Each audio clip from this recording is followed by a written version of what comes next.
मेरा जन्म परिवार में अपेंडिक्स की तरह हुआ।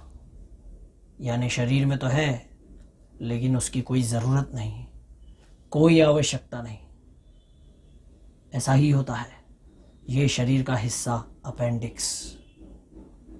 मौके बे मौके बीमारी में फलीभूत हो जाना इसकी फितरत है। आदमी के विकास का छूटा हुआ जिंदा गवाह।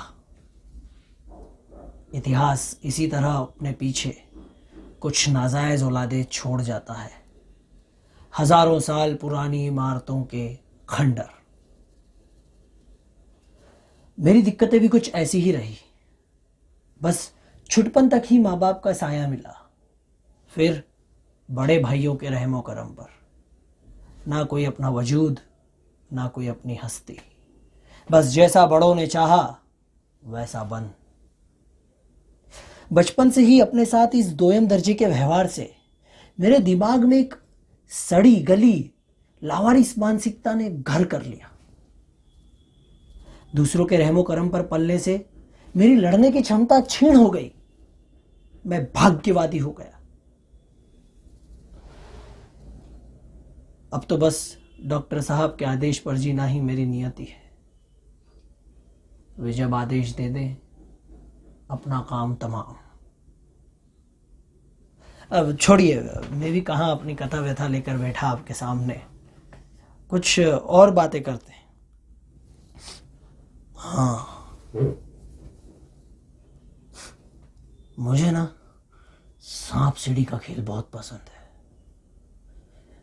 मैं ऐसे पासे फेंकता हूं और दन दन आगे बढ़ जाता हूं। मैं किसी के साथ नहीं खेलता, खुद अपने साथ खेलता हूं। किसी का जीतना मुझे बिल्कुल पसंद नहीं। कोई मुझसे जीते ये मैं बिल्कुल बर्दाश्त नहीं कर सकता। बचपन से ही सब मुझसे जीतते आए और मैं टुकुर टुकुर देखता रहा। नहीं, अब और नहीं, अब और हार नहीं। इसीलिए इन मुर्दा सांपों से अकेला लड़ता हूं और जीतता जाता हूं। अजय अमर सिकंदर। क्यों है ना सही? जब भी सीढ़ी आती है मैं झट से ऊपर चढ़ जाता हूं, ऊपर और ऊपर। अच्छा लगता है ना ऊपर बैठकर नीचे देखना। कीड़े मकोड़े से चलते आदमी औरत बच्चे बूढ़े, फिर 1 2 3 4 और जुई से 55, या फिर 16 17 18 और झटाक से 82। फिर जीतने में कितनी देर, क्योंकि दोनों चाले तो मुझे ही चलना है ना। हाँ, लेकिन अगर कोई मुर्दा सांप मेरे बीच में आ जाए तो भी मुझे अच्छा नहीं लगता। मैं नर्वस हो जाता हूं। फिर मैं क्या करूं? हाँ, फिर मैं अपने आका को बुलाता हूं। आका, आओ मेरी मदद करो आका। आका अलादीन के चिराग की तरह प्रकट होते हैं और मैं मारे डर के उनके सामने लेट जाता हूं। आका कहते हैं, बेटा तू जीतने के लिए पैदा हुआ है, ऊपर उठने के लिए। ऊपर और ऊपर। अच्छा लगता है ना ऊपर, गैस के भरे गुब्बारे की तरह ऊपर और ऊपर। आका कहते हैं, बेटा तेरे रास्ते में कोई सांप आए तो तू उसे बिंदास हटा दे, खत्म कर दे उसे। कोई तुझे कुछ नहीं कहेगा, मैं हूं ना। बस फिर क्या, आका का हुक्म सर आंखों पर। मैं खत्म कर देता हूं उसे जो भी मेरे रास्ते में आता है। धीरे से, उसे कोई तकलीफ ना हो, जमीन पर लेटाता हूं। धीरे से आ जा री, अखियन में निंदिया आ जा री। आजा। और आप कहते हैं साहब ये कत्ल मैंने किया है। अरे नहीं साहब, अपन से तो एक चींटी भी नहीं मारी जाती और आप कह रहे हैं कत्ल। अरे नहीं साहब। हाँ लेकिन एक बात जरूर ध्यान में रखना साहब, मेरे सांप सीढ़ी के खेल के बीच में मत आना, क्योंकि अगर मैंने आका को बुला लिया, आका, और अगर उन्होंने हुक्म दिया तो उनके हुक्म की तामील में कहीं ऐसा ना हो कि मुझे आपकी जान पेश करनी पड़े। और आप तो जानते ही हैं मैं कत्ल नहीं करता और फिर आका का हुक्म भी नहीं टालता। अपने रास्ते में जो भी सांप आए उसे जिंदा नहीं छोड़ता।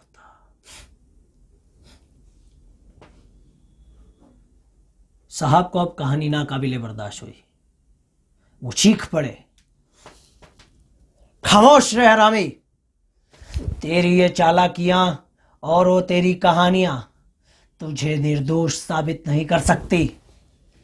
कितनी बेरहमी से तूने अपनी बीवी और 8 साल की मासूम बच्ची का कत्ल कर दिया। लानत है तेरी जिंदगी पर। सुलेमान रो पड़ा। नहीं साहब, मैं तो उन्हें बहुत प्यार करता था, इबादत करता था मैं उनकी।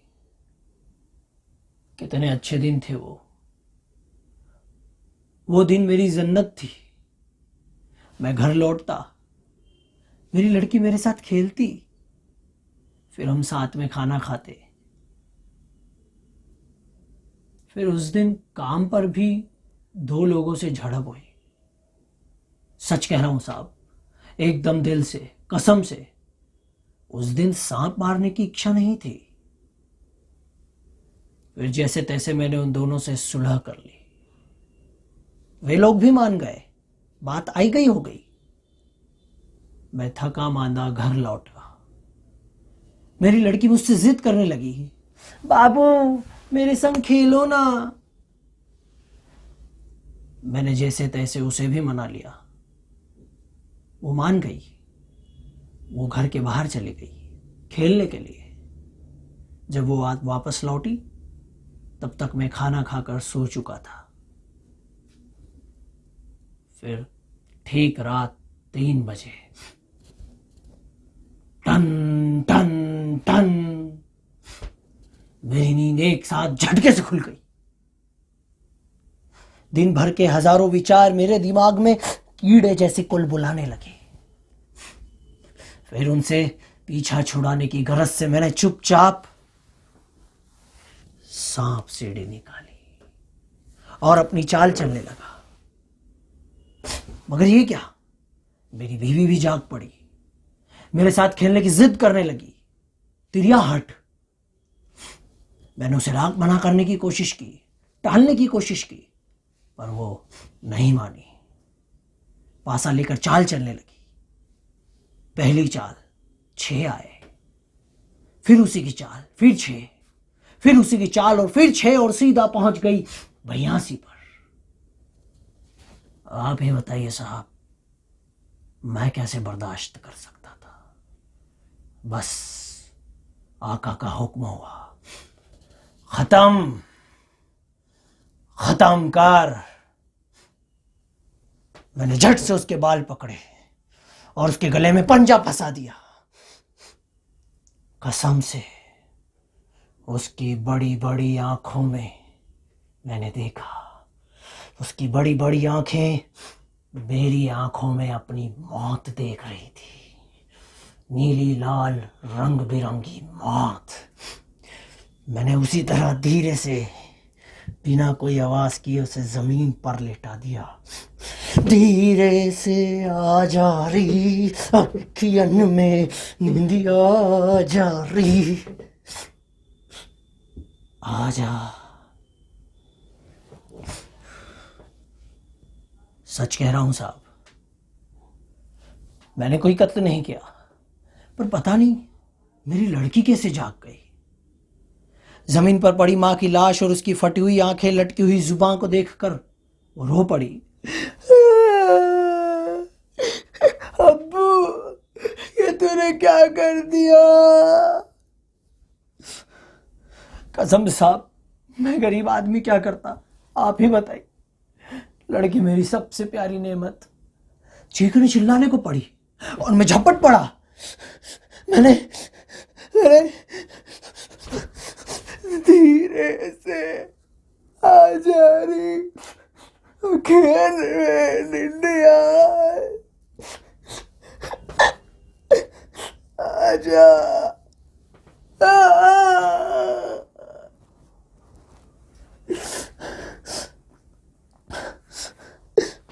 कसम से साहब, मैं कत्ल नहीं करता। और फिर मैंने कहा था कि अपनी बीवी को आओ और मेरे संग खेल। वो खेली और जीतने लगी, ऊपर चोटी पर पहुंच गई। आका का हुक्म हुआ, फतेह फतेह हासिल कर सिकंदर। जीत, ऊंचाई, कीड़े मकोड़े सब छी। साहब को अब कहानी नाकाबिले बर्दाश्त हुई। उनका गुस्सा तमाम सीमाओं को तोड़ता हुआ सुलेमान पर टूट पड़ा। साले है साले, तुझे जीतना है ना नपुंसक नामर्द? ले, मुझसे जीत कर दिखा, मुझसे जीत कर दिखा। साले, बुला अपने आका को। लीजिए अपेंडिक्स, आज तुझे इस शरीर से बाहर करके ही दम लूंगा। साले, कहाँ है वो तेरी सांप सीढ़ी? आज इसे भी आग लगा दूं। ना रहेगा सांप, ना रहेगी सीढ़ी। बता, बुला तेरे आका को। आज तुझे इस शरीर से बाहर निकाल के रहूंगा। सांप वो नहीं जो तेरे रास्ते में आते हैं मरदूत, वो तो मुर्दा सांप है, खेल के सांप। असली सांप तू है, जिसने अपनी मासूम बच्ची और 8 साल की लड़की का कत्ल कर दिया। साले, आज तुझे जिंदा नहीं छोड़ूंगा। Hit, hit, hit.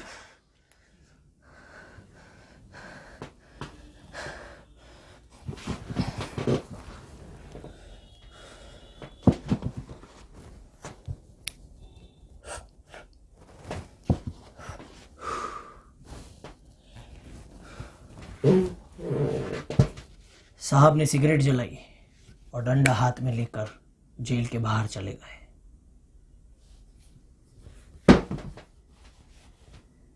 सुलेमान की लाश कुर्सी पर पड़ी हुई, उसकी गर्दन एक तरफ लटक गई, उसकी आंखों में लहू उतर आया, उसके मुंह से झाग निकल रहा था, उसकी आंखें स्थिर होकर क्षितिज पर टंग गई।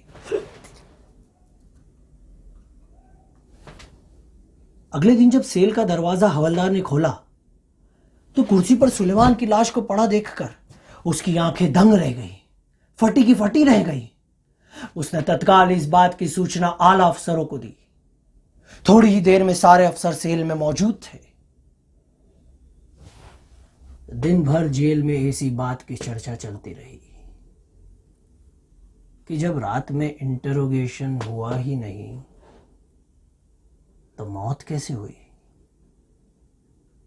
इस बात का जवाब जेल प्रशासन के पास नहीं था। खून, मवाद, कपास के भीगे फाहे, कटे फटे अंगों के बीच जिस तरह अस्पताल के कचरादान में पड़ा हो कटा हुआ अपेंडिक्स, उसी तरह जेल के बरामदे में सिकुड़ी गुड़ी मुड़ी पड़ी थी सुलेमान की लाश। शरीर में तो है, लेकिन उसकी कोई जरूरत नहीं, कोई आवश्यकता नहीं।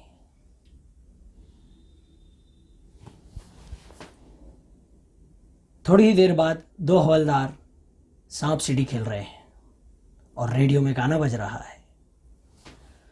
धीरे से आ जारी अखियन में निंदिया आ जारी, आजा